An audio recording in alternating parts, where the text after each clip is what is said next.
Survei saya di Rumah Sakit Darmais beberapa tahun yang lalu, ternyata hampir 70% pasien yang berobat kanker di rumah sakit tersebut sudah stadium minimal 3, Pak. Kenapa, Pak? Kenapa sudah stadium 3? Karena penyakit kanker stadium 1 dan 2 tidak ada gejalanya.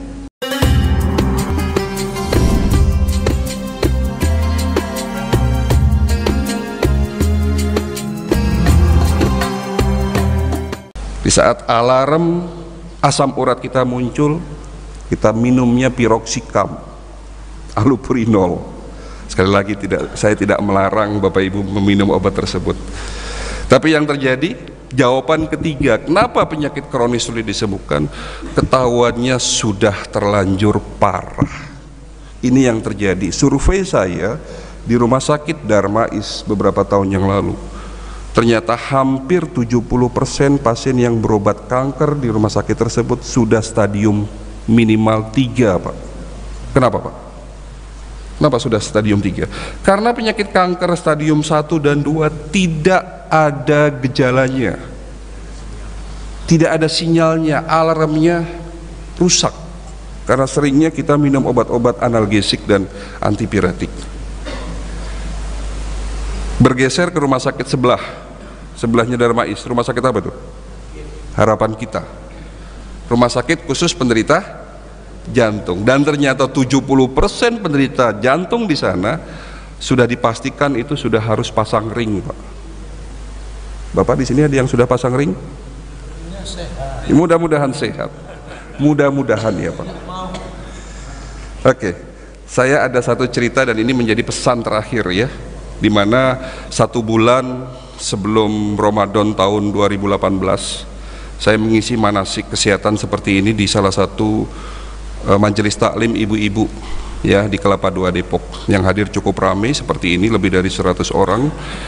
Pertanyaannya sama, apakah ibu-ibu semua di sini sehat? Mereka mengatakan sehat, Dok, alhamdulillah. Ada satu orang yang saya tunjuk, kebetulan yang saya tunjuk itu di sebelah saya ibu ketua majelis taklim, ibu ustazah, gurunya. Saya bertanya kepada beliau, Bu Ustazah sehat? Beliau mantap, tanpa ada keraguan mengatakan, insya Allah saya sehat, Dok. Tanpa ada keraguan. Lalu saya tanya yang kedua, saya bertanya kepada beliau yang kedua, apakah ibu sudah membuktikan bahwa ibu benar-benar sehat atau tidak? Ya, apa buktinya kalau ibu sehat? Beliau mengatakan, saya sehat karena saya jarang sakit, Dok. Saya bisa ngajar sehari 2-3 tempat. Saya beribadah dengan sempurna, artinya tidak ada keluhan sakit. Oke, apakah ibu sudah check up? Saya tanya begitu. Jawaban beliau, belum, Dok. Kenapa saya harus check up lawang saya sehat, kata beliau. Ini masuk akal ya. Kenapa saya harus check up lawang saya sehat? Oke. Penting, Bu, untuk check up. Ya, kenapa belum? Apa kira-kira jawaban kedua? Selain dia mengatakan saya tidak check up karena saya merasa sehat. Kira-kira alasan kedua beliau tidak check up kenapa, Pak? Ada yang tahu? Nah, itu jawabannya. Jadi sekali lagi ya, beliau mengatakan, Dok, takut ketahuan penyakitnya, Dok, kalau check up. Betul ya? Ya, ini yang terjadi. Oke, pertanyaan tidak saya lanjutkan. Saya mengisi manasik. Alhamdulillah setelah acara manasik, loh kok rombongan dari jemaah itu datang ke klinik untuk periksa ya, tapi saya nggak ngelihat beliau datang nih, karena mungkin memang betul-betul takut. Saya ingat sekali kejadian hari itu ya, hari Sabtu, 1 bulan sebelum Ramadan tahun kemarin. Hari Sabtu beliau mengatakan sehat. Lah kok datang hari Senin stroke, Pak? Loh, ini benar cerita. Jadi hari Sabtu saya tidak melihat ada tanda-tanda stroke. Dia juga tidak pernah cerita bahwa dia sering pusing. Ya, dia mengatakan tensi saya normal, Dok, tidak ada hipertensi. Diabetes juga normal. Yang katanya 3 bulan yang lalu dia periksa gula darah, tensi semua normal. Tapi kok kenapa hari Sabtu dia mengatakan sehat, hari Senin datang ke klinik dipapah 2 anak laki-lakinya, mulutnya merot, maaf, tangan kanan, kaki kanannya lumpuh. Dan saya diagnosisnya adalah stroke, Pak. Lalu pertanyaannya, apakah penyakit stroke datangnya tiba-tiba? Walaupun dalam ilmu kedokteran memang stroke itu artinya adalah pukulan ya, arti stroke adalah pukulan. Dan penyebab dari stroke, Bapak Ibu tahu apa?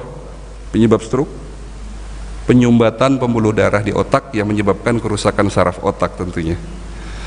Ya, dan proses itu tidak sehari dua hari Bapak Ibu sekalian, proses itu berjalan lama, lebih dari 5 tahun kemungkinan besar ya. Jadi kerusakan, penyumbatan pembuluh darah di otak itu terjadi lebih dari 5 tahun. Artinya di sini waktu hari Sabtu saya tanya kepada beliau, seharusnya kalau sudah di check up, diperiksa pada saat itu mungkin sudah nampak ya, sudah kelihatan adanya penyumbatan dan terjadinya kerusakan. Ya, inilah yang terjadi di masyarakat kita jika belum sakit, belum mau periksa. Ya, padahal sejak 30 tahun yang lalu Badan Kesehatan Dunia sudah mencanangkan pemeriksaan kesehatan sejak usia 15 tahun 1 tahun sekali.